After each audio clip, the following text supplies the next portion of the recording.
A very good evening, Friday the 10th November 2023. Now a lot is happening with the heavy rains pounding across the country, and it has been confirmed officially these are the Elnino rains. Oronja, I don't know how hard they've hit you. Okay, I can actually be safe to say that the El Nino rains actually pounced on Tottenham just the other day. Oh, I see what you did there. You saw what I did there?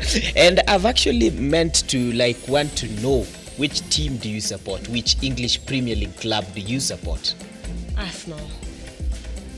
I don't know why 80% of females actually support Arsenal, but that's a story for another day. Right, we've got so much lined up for you this evening. I am Nancy Nelima. I'm Cedric Oronje. Right, and before we get into all we have prepared, here are our top stories.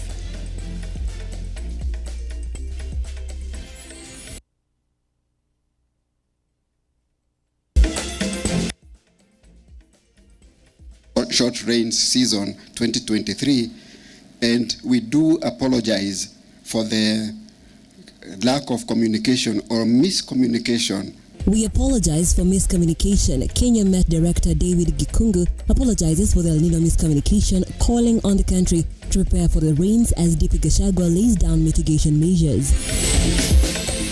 If you ask Kenyans, are you better off today than you were at this time last year? The answer will be obvious, that we are in a deep hole. Failing policies and grim economic prospects. The cost of living is real and is killing people, Azimio leader Raila Odinga says, as he calls on the government to cut its budget and reduce taxes. We have started marking KCP so that we can be able to release these results in good time. KCPE examination results will be released by the end of this month, paving way for the secondary school placements before Christmas, says PS Basic Education Belio Kipsang. And 3,000 families have been displaced by floods in Isiolo County due to heavy rains experienced in the country. And welcome to the program. This is Look Up Weekend. Our sign language interpreter is Felista Adundo. Do stay with us as we bring you up to date stories that are making headlines. And as well, feel free to share with us your comments at Lookuptv on our X page, Lookuptv on Facebook, and Lookuptv on our YouTube channel. Let's begin. The Kenya Meteorological Department has clarified that indeed the ongoing heavy rainfall in the country is El Nino. Speaking at a government briefing on response to enhanced rain in the country, alongside Deputy President Rigathi Gachagua, Director of Kenya Meteorological Department Dr. David Gikungu apologized for contradicting information given before. Over the last few weeks, many parts of the country have been receiving more than normal rains. This has threatened lives and livelihoods, especially downstream. I thank you, the media, for your work in raising awareness on the floods and the humanitarian situation across the nation. I would like to confirm that the government, working with partners, is on top of it. More than 19 counties in ASAL and non-ASAL areas have been adversely affected by the continuing heavy rains. 2 sections of roads have been cut off in counties such as Wajir, Isiolo, Mandera, Marsabit, Tana River, Garissa, among others. As initially given in the forecast, we have El Nino in this short rain season 2023, and we do apologize for the lack of communication or miscommunication, because that was a big mistake, but we are sorry about that. And moving forward, let's prepare ourselves for the enhanced rainfall as a result of the El Nino phenomenon that we are in at this time. And staying on that, Deputy President Rigathi Gachagua has issued a new government stand on the Elnino rains after President William RUTO indicated that the country would not experience the weather pattern. Speaking at Harambee House on Friday while launching rain mitigation measures, the DP urged the nation to brace for Elnino. According to Gachagua, the rains are expected to extend to the first quarter of 2023. Over the last few weeks, many parts of the country have been receiving more than normal rains. This has threatened lives and livelihoods, especially downstream. As heavy rains continue pounding at different parts of the country, Deputy President Rigathi Gachagua has come out to lay measures put in place by the government to mitigate the effects of the rains. Deployment of aircrafts by the Kenya Defence Forces for evacuation of marooned families to safe grounds. As we speak, we are delivering KCSC examinations to areas disconnected due to damaged roads. The DP announced that the Kenya Defence Forces KDF deployed airplanes will help in the rescue missions, especially in the most affected 19 counties. We have activated multi-agency teams and mobilized technical and financial resources for easier response. The Emergency Response Committee is coordinating a consolidated approach for efficiency and effective action. This is preventing duplication of the response as well as ensuring no place or person is left behind. The county government and other key agencies continue to distribute food and other items, especially to the affected families, as well as distributing clean water in the designated rescue operation centers. The Kenya Defence Forces is running an operation center at the Kenya Defence Forces headquarters. Gachagua added that the Ministry of Health and Agriculture is also closely monitoring the situation to prevent the possibility of disease outbreaks even in animals. The Ministry of Interior and National Administration is providing security response round the clock and assisting in monitoring the situation and updating all the other agencies in real time. The Ministry of Roads and Transport is undertaking emergency repair and rehabilitation of roads to improve access. We are also unclogging waterways, ways, and other drainage systems. I take this opportunity to assure the nation that all necessary resources will be deployed to ensure their safety, security, and comfort for our people and their property. I thank you. John Matava, Lookuptv. And in Isiolo County, 3,000 families have been displaced by floods due to heavy rainfall that has been witnessed during the last 2 weeks. The Kenya Red Cross Organization coordinator Gregory Masharia has said that more areas could be in danger of experiencing floods. In addition, he asked the citizens to be wary of the lurking danger of outbreak of waterborne diseases and ensure that they drink treated water. The raging floods in the country have caused havoc. Isiolo County being in the receiving end of the wrath of nature after 3,000 families were displaced from their homes due to the heavy downpour that continues to be witnessed. Isiolo County Secretary Ded Boru said that some areas such as Basa and Iresaboru have been completely cut off and relief food supplies cannot reach the affected residents via road, a situation that requires the stakeholders to source for an aircraft that will lift emergency food and non-food supplies to the area. Our main agenda today is to save life of our people, wildlife, and our animals. We have brought all of them together. We have bring our heads together to make sure that everybody should put on the table what he has. As a county, all our wards have been affected. So resources are not enough, but the meager resources that we have, we need to share. Moreover, the county NDMA coordinator Omar Abdi called on people who are still living in low-lying areas and near the waterways to move to upper areas, warning that the flooding condition could be worse in the coming days according to the forecast from the meteorological department. Members of the public who are on harm's way along the flooded areas to move to a higher ground and to be very much far away. And also we are appealing to the public during this particularly important rainy season. It's high time to improve their food security situation at the household level, to plant vegetables and food items, to reduce the cost of actually food prices by making sure that they have adequate vegetables and nutrition at their household level, by practicing agricultural activities along their land so that they are able to protect themselves during this time when the passage is not doing very well. Elsewhere, the ongoing rains in the northeastern part of the country has claimed the lives of 14 people as the government wants the residents of the area to avoid the areas that have been affected by the flood. The area commissioner John Otieno has said that Mandera has been the most affected by the flood with 7 deaths reported. The ongoing rains have really caused a lot of damage in terms of property and loss of life. In the entire region, 14 people have lost their lives. And this is particularly caused through drowning. So I'm cautioning the members of the public to avoid waterlogged areas. Ibi Kadenyi, Lookuptv.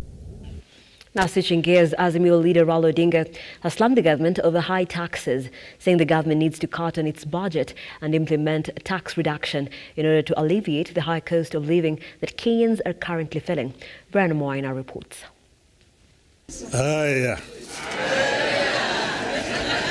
You may be seated. Azimio leader Raila Odinga, while speaking during the Transforming a Nation conference in Nairobi, organized by the Konrad Adenauer Foundation, has called out President William Ruto's government over the high cost of living. The answer will be obvious, that we are in a deep hole. Kenyans are crying, heavy burden of taxation. I have never seen a nation anywhere in the world which can develop on the basis of overtaxing its citizens. For us in Azimio, reduction in the cost of living is a priority economic imperative. This will be achieved by providing some basic relief to citizens, including reduction of taxes and stimulating production. To release resources to achieve these objectives, government must cut the budget by an estimated 500 billion shillings. The coalition now wants the government to cut on its costs, reduce taxes and the prices of fuel, among other issues which the coalition argue will be a step in helping Kenyans. In particular, we must cut fuel taxes and raise social welfare payments. At this time of duress, we demand tax cuts, not increases. Kenyans need to see their taxes go down, not up. We believe the current taxation regime is not sustainable. We warned at the beginning that beyond a certain point, increasing taxes leads to lower collection. It has become real as Kenya Revenue Authority misses one revenue target after another. Tax on fuel is up, but fuel levy collection is down. The coalition also says the RUTO administration policies have led to investors to seek other nations for investment, criticizing the Hustler Fund, which he says is not working. Investors prefer a country with a stable taxation policy, a stable currency, and a growing economy. The current regime is changing tax policy frequently, mismanaging the shilling and weakening economic growth. Kenyans are ditching mobile payments. A number of local SMEs using payment methods such as pay bills and Lipa na M-Pesa are now asking their customers to use cash when paying for goods and services to avoid taxation. As the Hustler Fund, which was supposed to support households and micro enterprises, default on payments at a higher rate than those at the commercial banks, SACCOs and microfinance.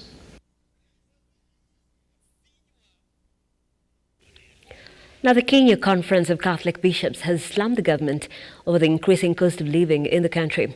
While speaking at a press conference in Nakuru, Bishop Anthony Muheria of the Nyeri Diocese says the arbitrary increase of prices of basic commodities and taxes has pushed Kenyans to the brink and has criticized the government for being out of tune with the reality of the common mwananchi.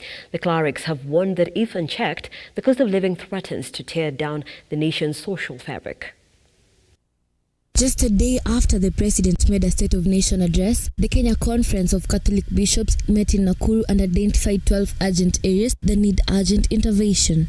calling upon the government to stop overtaxing Kenyans, saying the action are hurting the nation. The bishops identified several issues which they say need quick intervention. Our people, our staff are there. We really appeal once more to government and NHIF to make sure this money is paid to our facilities, because it means life and death to many people in Kenya.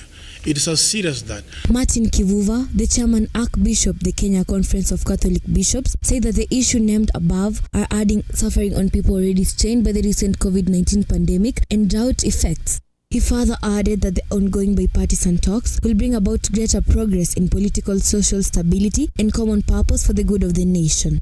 We applaud all parties concerned for having heeded to the plea of Kenyans, religious leaders, and many other people of goodwill to come together and seek an amicable solution of their differences through dialogue in the ongoing bipartisan talks.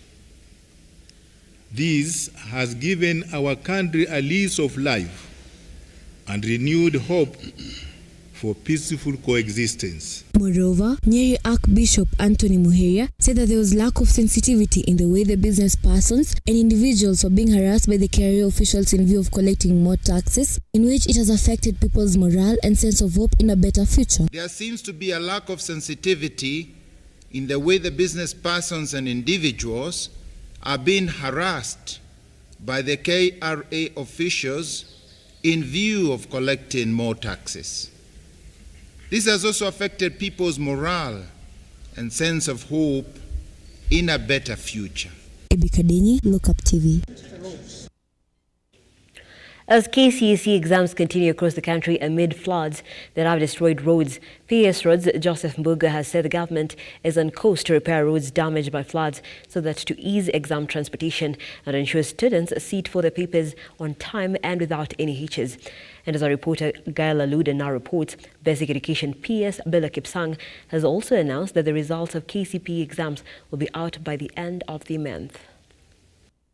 While inspecting the distribution of chemistry practical papers in Kikuyu, the PS Roads engineer Joseph Mbugua said that the government will renovate and reconstruct the already destroyed bridges and roads by the ongoing rains once the rains reduce. He added that government is going out of its way to make sure that all the examination papers are delivered to their destination by all means, despite geographical challenges in the country. In areas where the roads have been swept away by the floods, he said that government is committed to delivering the exam papers through air transportation to enable every candidate write their papers. KCSE exams kicked off early this month and expected to go all the way to the 24th of November with physics practical paper as the last paper. Lakini pia wakati wa mtihani changamoto kubwa vile mtihani unafika kwa mashule ndio wanafunzi waweze kujikakamua na wafanye vilivyo kwa mtihani yao.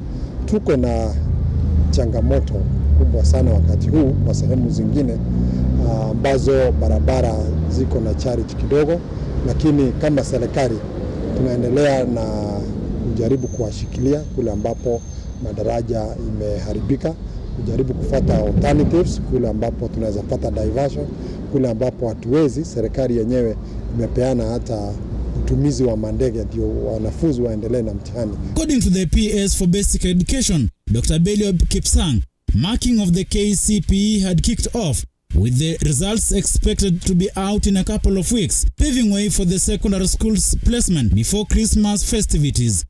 The move by the Minister of Education is meant to give parents ample time to prepare for the secondary school fees amid high economic times that has seen the cost of living rise. Speaking after visiting Naivasha Girls Secondary School, the PS lauded head teachers for the work they had done during the national exams. This came as the ministry dismissed claims of exam irregularities in various secondary schools across the country. Marking KCP so that we can be able to release these results in good time to allow us to place our children in schools so that as they go into Christmas, as they do then all the celebrations that they are there, they are aware that they have responsibilities to take care of in January.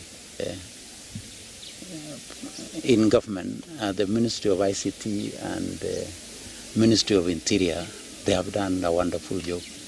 Mainly our colleagues who manage the technology part of life, the Ministry of ICT, they have really done a good job.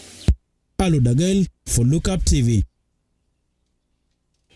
And we take a break on that note, but let's keep engaging across all our social media platforms at Lookuptv on our Facebook, at Lookuptv on X, and Lookuptv on YouTube.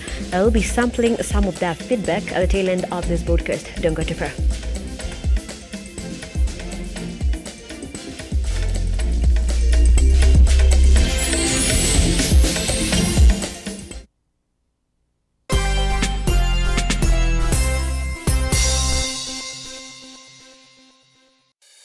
Introducing the Kenya Trade Fair Fusion Sales Drive event in the heart of Nairobi at the Kenya National Archives. It's not just an event, it's sales generation with a remarkable return on investment.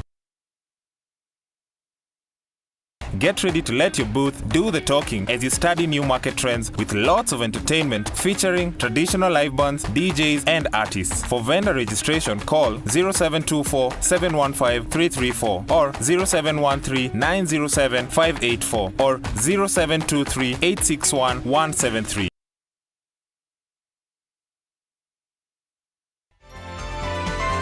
Infinity Industrial Park is one of the largest private industrial parks located along Eastern Bypass, Nairobi, which provides modern infrastructure for smooth operations for industries and business enterprises. Infinity Industrial Park offers world-class amenities and facilities with wide roads, a police station, a power substation, fire station, public transport stage, hospital, and shopping mall. In addition, Infinity Industrial Park also offers CCTV cameras, 24-hour private armed security patrol, sewer, water, fiber optic cable, and 3-phase power connection, added to public utility, canteen, and dining areas. Sail on the golden opportunity to invest in Infinity Industrial Park, fully serviced warehouses at a special price of 3,569 Kenyan shillings per square foot. For more inquiries, visit our website infinityindustrialpark.com.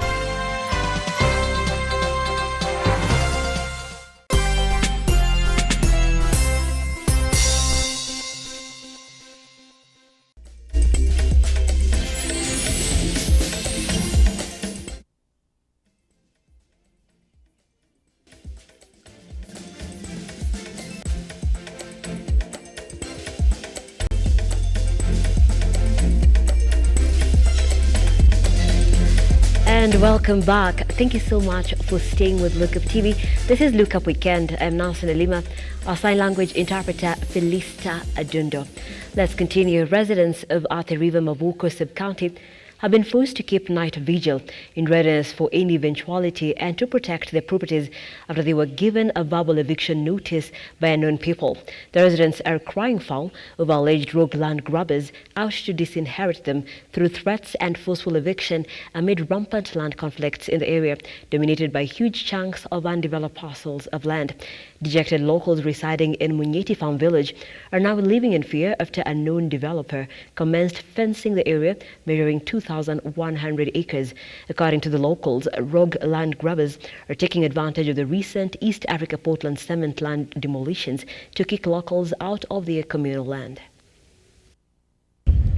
Residents of Athi River are living in fear. Their houses and the future of their homes is now hanging by a thread after a threat was issued and an order to vacate given. According to locals, rogue grabbers are taking advantage of the recent East Africa Portland cement land demolition to kick them out of their communal land. Wakaaji wa hapa area hii na tumekaa hapa sisi kama wakaaji, wakati tumeona tunaambiwa ya kwamba inawekwa parameter wall na fencing, tumeona tunanyimwa haki zetu, kwa sababu ikishafungwa na iwekwe gate hakutakuwa na mahali ya kuaccess.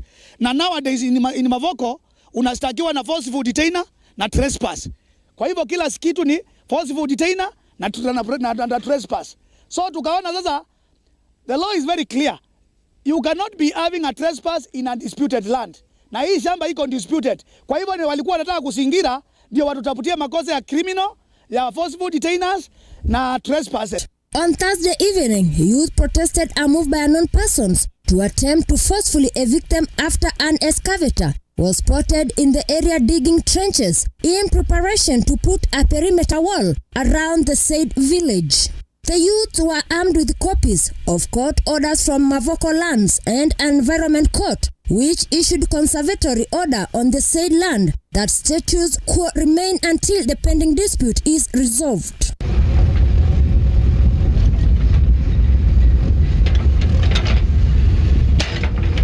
The residents are now appealing to concerned government agencies to intervene and ensure court orders are honored to the letter.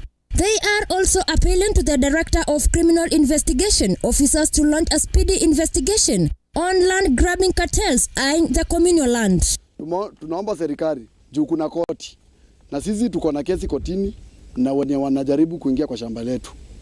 Tunaomba uamuzi wa koti usikizwe, watu wangoje uamuzi wa koti mpaka ile siku kesi itaisha, iamue shamba, mmiliki halisi wa shamba ni nani. Athi River Sub-County Police Commander Jos Mudavadi, while responding on the alleged allegation on phone, insisted appeal to the agitated parties to file report with the police. He further reassured the locals that security will be enhanced in the area, saying the security team is working closely with the Ministry of Land and Judiciary to resolve the rampant land conflict in the area. Catherine Saina, Lookuptv. Now, on its mission to revamp Pumwani Hospital and make health accessible to Nairobi residents, the county government of Nairobi is on a mission to reclaim Pumwani Nyayo wards and convert them to Children's Wards Hospital, which will be under the Pumwani Maternity Referral Hospital. Speaking during a community engagement function by Pumwani Maternity Referral Hospital County Chief Officer in charge of the health facility, Geoffrey Mosiora, said that the facility would be revamped and transformed into the first children's hospital in the county. Na yule ajiwezi pia atapata huduma tukifuata ile system yetu ya waiver. Among the free services offered today during Pumwani Mashinani event were breast and cervical cancer screening, family planning, antenatal clinic, among others. The residents, majority women, turning out in large numbers to benefit from this engagement. Speaking during the function, Kamkunji Member of Parliament Yusuf Hassan has asked women to take advantage of the services offered by the facility, urging residents to go for early cancer screening to get early treatment. Wapongeza wale wakina mama ambao wamejitokeza kwa screened kwa ushujaa wao, na ndio jambo ambalo tunataka kuwahimiza wote. Kwa hivyo kila la kheri na watakia hawa wafanyakazi wa afya bora ndio maisha bora, na nataka mtumie huduma zinazotolewa Pumwani Mashinani. Na nataka mara nyingine kumpongeza MCA wetu pamoja na governor, na sisi tutafanya kazi pamoja kwa manufaa ya Nairobi. Chief Officer in charge of Health Facility Geoffrey Mosiria said that Nyayo wards could be revamped and transformed into the first children's hospital, which he says could be owned by the county government of Nairobi. In this pursuit of community well-being, I'm excited to share plans regarding reclaiming Pumwani Nyayo wards. Wangapi wanajua Pumwani Nyayo wards? Mnajua Pumwani Nyayo wards? Tunataka kureclaim hiyo facility, tuifanye ikuwe hospitali ya kwanza ya watoto, Children's Hospital. Na tutafanya na community kwa sababu ilijengwa imeachwa pale. Mama akijifungua mtoto, tunataka akuwe na mahali atapeleka huyo mtoto baada ya kujifungua. According to Christine Kitesho, the hospital CEO, the hospital is committed to providing accessible health services to mothers and their children, as well as empowering local communities members to take charge of their well-being. Hospital yetu, it's one of the best. It's the biggest maternity hospital in this region, in the East and Central Africa. Okay? It's a specialist hospital ya kuzalisha, na kwa hivyo tunataka mlete wamama wote wakuje wazalie hospitali yetu. Mavin Getembe, Lookuptv, Nairobi. Ndoki upitie kwa ile And in the corridors of justice, controversial Good News International Church leader Pastor Paul Mackenzie got a major blow on Friday after Malindi Court found him guilty of broadcasting films and operating studio without the Kenya Films Classification Board license to the public.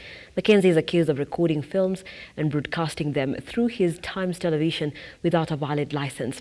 While giving the judgment, Malindi Senior Resident Magistrate Onala Olger said the accused person will be sentenced on December 1st.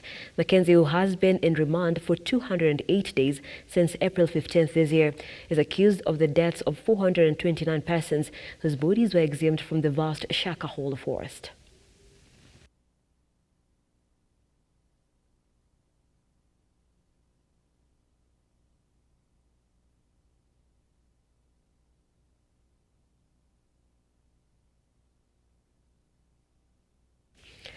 Mayor Governor Kawira Mwangaza on Friday returned home after surviving the second bid to remove her from office by impeachment in just under a year.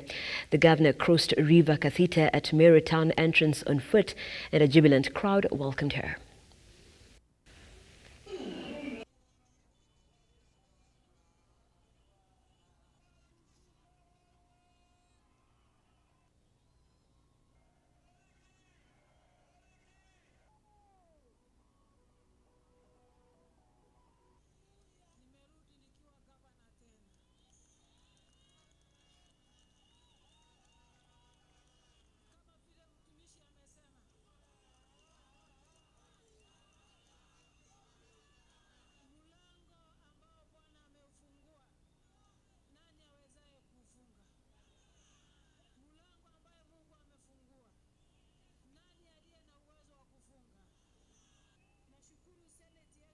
Leo kwa kupeana haki.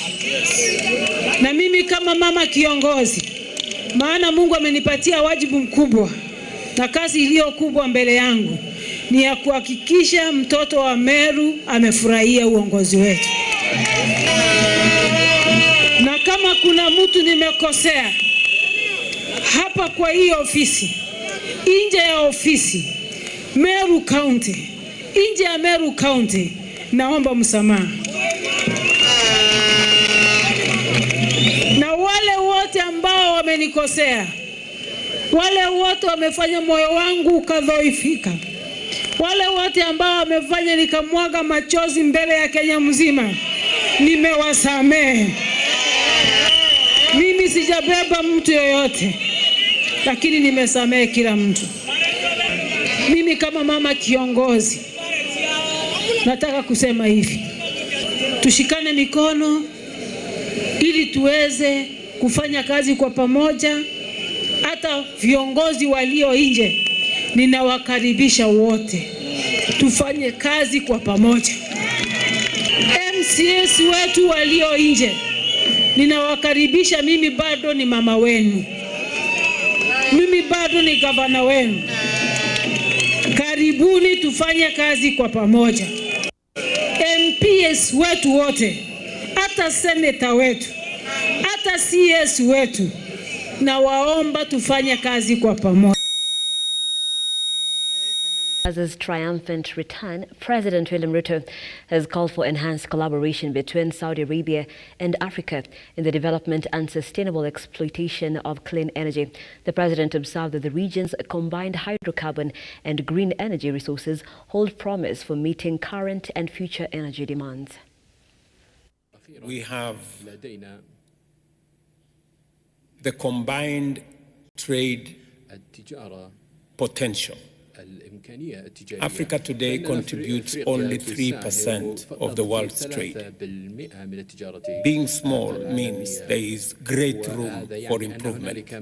And therefore, between Saudi Arabia and Africa, we can unlock huge potential of trade, enormous opportunity for investment, and with the capital resources in Saudi Arabia and natural resources in our continent, we can not only power the engines of green manufacturing, but to create green products, whether it is food and food products from between Saudi and Africa.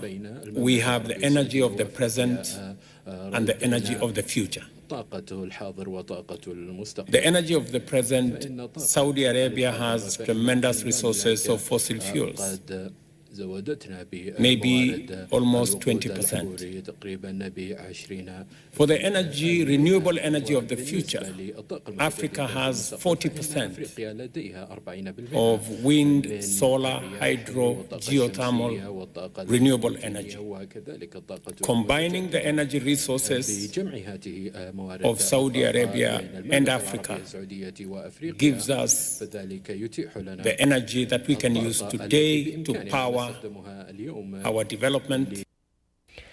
And in business, the annual Big Five Construct Kenya, a major event in the construction industry, came to an end on Friday at the country's capital, Nairobi, after a three-day expo which brought together over 150 exhibitors and over 8,000 construction professionals aiming to capitalize on Kenya's promising $6.65 billion growth outlook in the construction sector.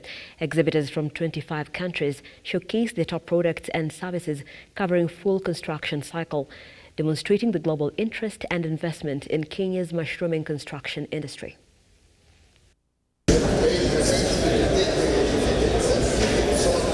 company is at a junction where we want to expand to other markets. If you look at our export markets, like we are exporting to Saudi, UAE, Vietnam, Singapore, Sri Lanka, and now we thought of Kenya because of the global trends and the global cues we are getting from the Kenyan market. The kind of development, the kind of policies which the government of Kenya has, like the Mouse Housing, where the commitment is of about 2 lakh houses, affordable housing every year. And you can take this product from one project to another project. So this helps in faster construction and saves time, energy and money. It is beneficial to the developers and to the end users. I am really excited to come to Kenya. I am excited to see the kind of response we got from the Kenyan market, the developers, the architects, even the school students. They are very excited and very keen to know about this new technology. Players as well to invest in this country. So we see the potential of a boom. I also really appreciate in Kenyan market because all the clients who have visited our stall, they are really very much impressed. And everyone was saying the same word. It looks very nice and we like this technology. So we are also very much encouraged to enter into this Kenyan market, and we have a lot of advantages with our products, especially the staircase.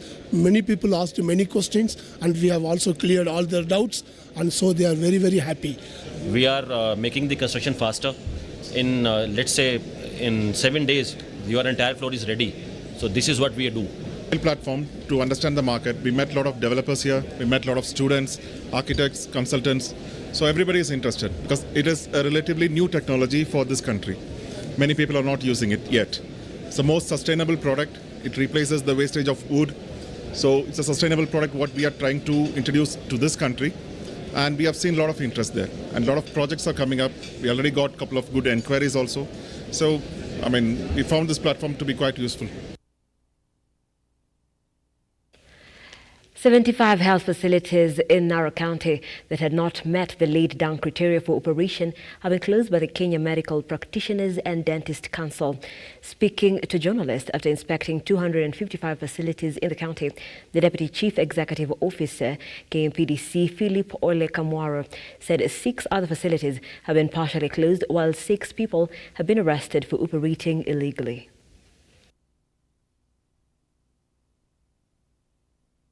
KMPDC Deputy Chief Executive Officer Philip Ole Kamwaro said that the council has inspected more than 255 dispensaries in Narok County, stressing that 6 other centers have been suspended for the time being, while 6 people have been arrested for alleged working against the law, adding that KMPDC has inspected more than 3,900 centers in the country and has shut down 609 stations that have not met the threshold of the council so far.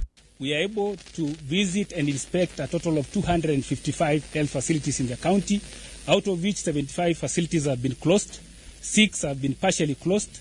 We have made 6 arrests and they are being processed through the judicial system. And we want to thank the county again for all this support. So this inspection is geared towards ensuring compliance and is an assessment to ensure that the personnel who are working there, the infrastructure, physical infrastructure, all these activities, together with the operation of the health facilities, comply to the set standards that have been put into place by KMPDC. Ole Kamwaro said that the exercise carried out in partnership with the Narok County government aimed to achieve high-quality services at health centers, according to the guidelines for the healthcare for all. Also the public to utilize the various forms that we have of ensuring that we find out whether a facility or a doctor, in terms of medical doctor, in terms of dentist, in terms of community oral officer, in terms of a medical camp, in terms of a health facilities, is registered, is licensed by KMPDC. Kamwaro said they inspected the infrastructure of the buildings and the employees working in the health sector to ensure that they consider the standards set by the KMPDC Council. We want to assure the country that we are moving across the country to be able to ensure that we have inspected all these facilities for compliance purposes. So be ready that we will be there. Ole Kamwaro emphasized that the board is ready to continue with quality assessment and monitoring exercises to ensure that Kenyans receive the best health services. Sentiments echoed by the health leaders from the county who vowed to continue the fight against fake health centers in the county and country at large. Previously, I think 3 weeks ago, myself, I was summoned by the county assembly to answer or to shed light to a case of a maternal death we had in a private hospital here in Narok called Shepherd. And I would like to really put it clear that it is the mandate of KMPDC to license and also regulate both public and private health facilities. We thank our KMPDC for holding our hands in ensuring that our health facilities in the county, both public, private, faith-based, and the practitioners must be licensed to practice. The health facilities must be licensed. It is very unfortunate when you find those unqualified people attending to our people, to the patients. That contributes to deaths, complications, and it is unacceptable. Stanley Lugaria, Lookuptv.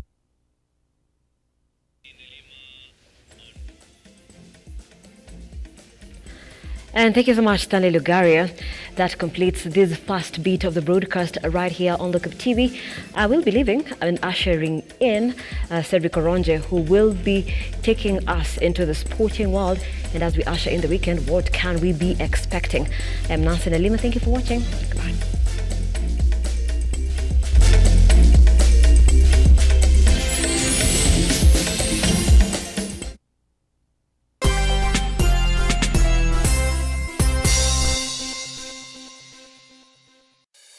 Introducing the Kenya Trade Fair Fusion Sales Drive event in the heart of Nairobi at the Kenya National Archives. It's not just an event, it's sales generation with a remarkable return on investment. Get ready to let your booth do the talking as you study new market trends with lots of entertainment featuring traditional live bands, DJs and artists. For vendor registration, call 0724 715 334 or 0713 907 584 or 0723 861 173.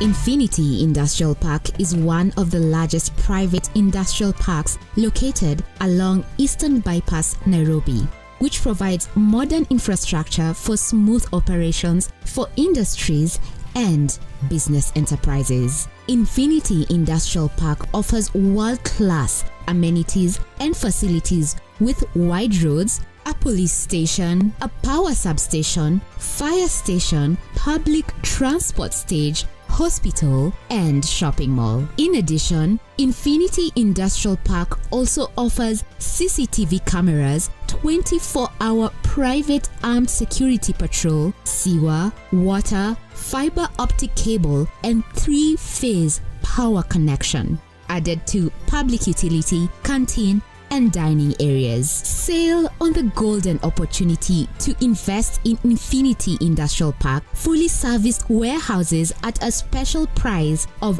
3,569 Kenyan shillings per square foot. For more inquiries, visit our website infinityindustrialpark.com.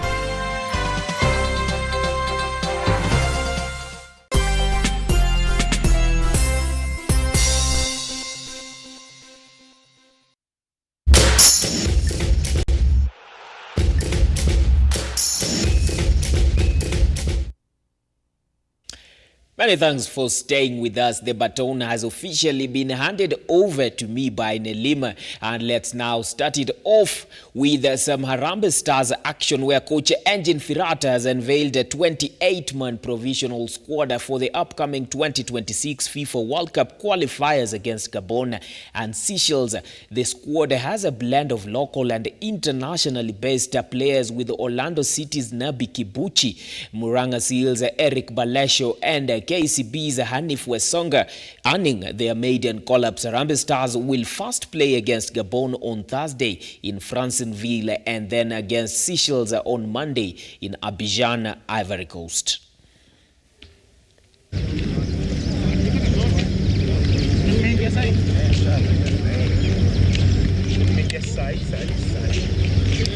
Wizi mlami anataka kusema ni 11. Zaida tumekutana. Poa sana. Jacob is here. Yes sir. Sasa hawa ni watu wangu ndio wamefika. Unajua good mezoeshwa tukiambiwa kitambo 11 inakuwa ni 11 ndani. Mlami huyu. Uko na vile na subscribe. Uko na hadi USB simu.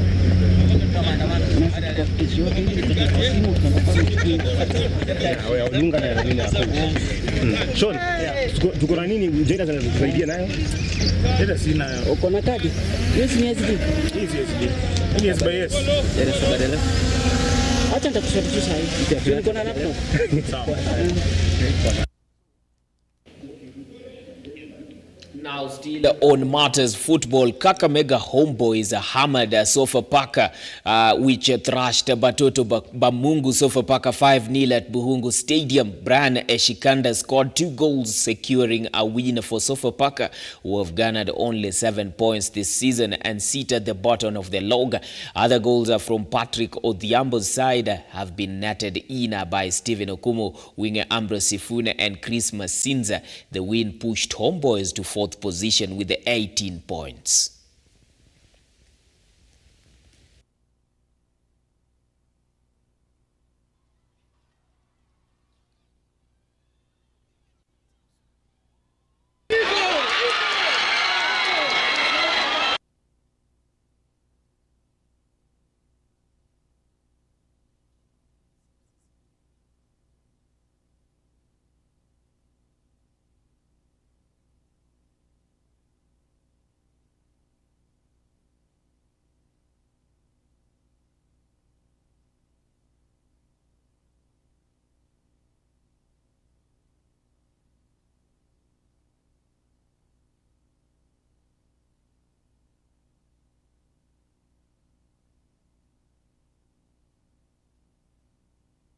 Now still on the Kenyan Premier League, the Kenya Police FC secured their first ever win against Ulinzi Stars at Police Sacco Stadium. Francis Kahata netted the first goal, putting the law enforcers in the lead. The momentum continued for the home team with Abud Omar scoring at the second goal on a free kick. The victory allowed Kenya Police to claim their first derby win, taking home 3 points.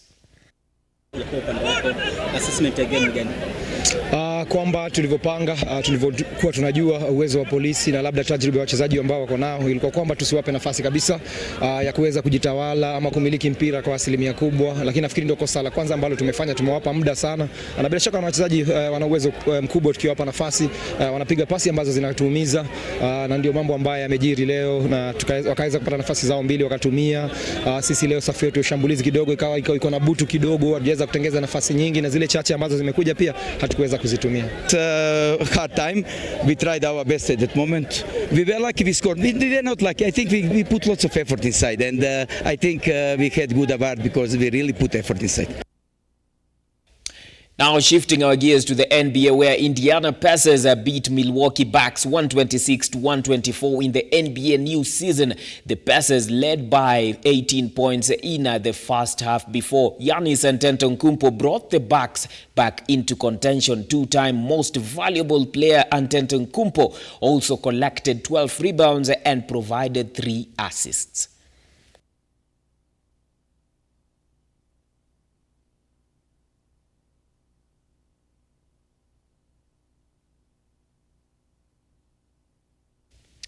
Now ushering in the weekend with some EPL action, because 8 matches will be played tomorrow in the English Premier League. Wolverhampton Wanderers take on Tottenham Hotspurs at the Molineux Stadium. The Gunners welcome Burnley at Emirates Stadium. The Eagles Crystal Palace welcome Everton at Selhurst Park. Red Devils Manchester United welcome Luton Town at Old Trafford. At Vitality Stadium will witness Bournemouth dance with Newcastle United for another enticing fixture of the weekend.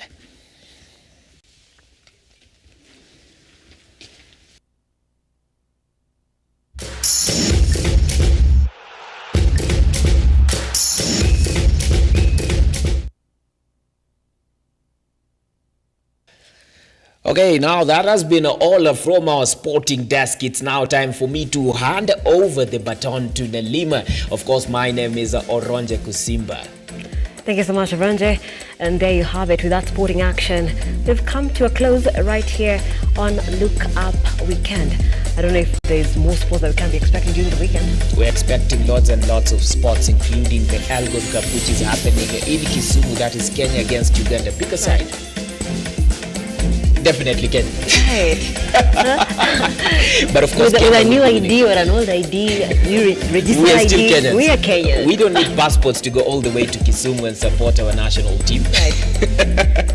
So that and so much more right here on Lookuptv. We'll be keeping you updated and up to speed on what's happening on the ground, and as well with the other programming.